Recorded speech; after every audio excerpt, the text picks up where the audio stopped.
L'esprit Tokae, c'est d'accompagner des voyageurs à la découverte du Cambodge, sur un positionnement où on essaie d'offrir de la découverte donc, et de l'aventure en journée et du confort en soirée.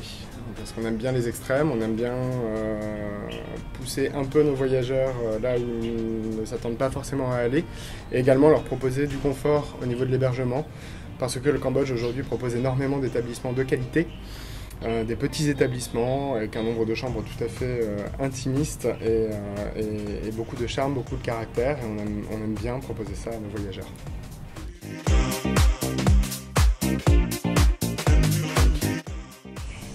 Les temples, mais c'est une destination qui de toute façon est demandée par la plupart des voyageurs qui viennent découvrir le Cambodge, parce que quand on dit Cambodge, on pense à Temple d'Angkor, donc ça c'est un must, c'est un incontournable.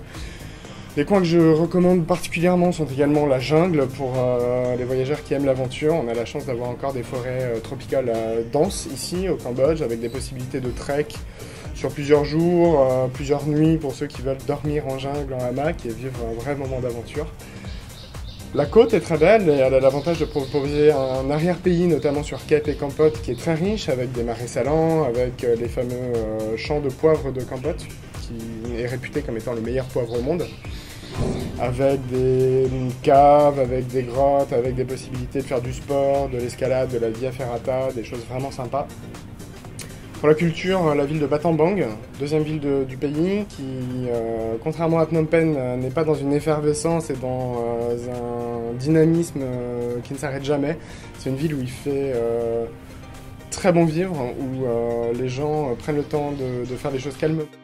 Du Mekong, en kayak, en vélo, là aussi on rejoint de nouveau une aventure vraiment particulière.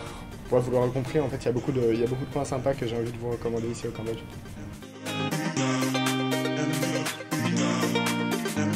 Je risque de vous surprendre à la saison des pluies, parce qu'en saison des pluies il ne pleut pas forcément toute la journée, il pleut tous les jours, ou presque.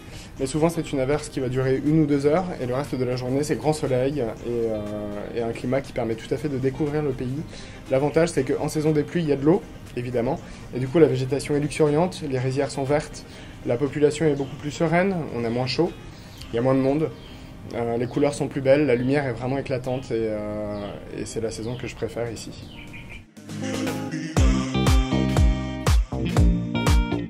Le dynamisme.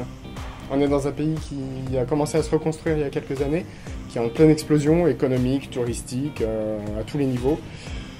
Et c'est génial de faire partie de ce dynamisme-là, de le vivre tous les jours, d'être acteur de ce dynamisme, de voir des projets se monter, certains projets ne pas réussir, mais se monter quand même, et puis de voir des gens qui ont la foi, qui ont envie, qui essayent, qui se donnent les moyens de tenter plein de choses. C'est génial de faire partie de ça, et si j'étais plus dans cette dynamique-là aujourd'hui, ça me manquerait.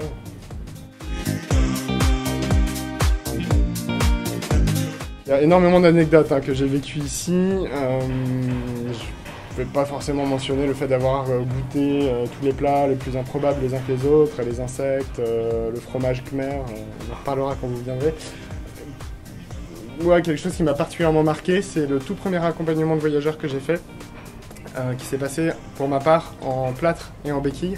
Je sortais tout juste d'un accident de moto et je me suis dit, si j'arrive à accompagner ces voyageurs-là dans ces conditions-là, c'est que Tokae sera prêt à accompagner presque n'importe quel voyageur. Donc on vous attend.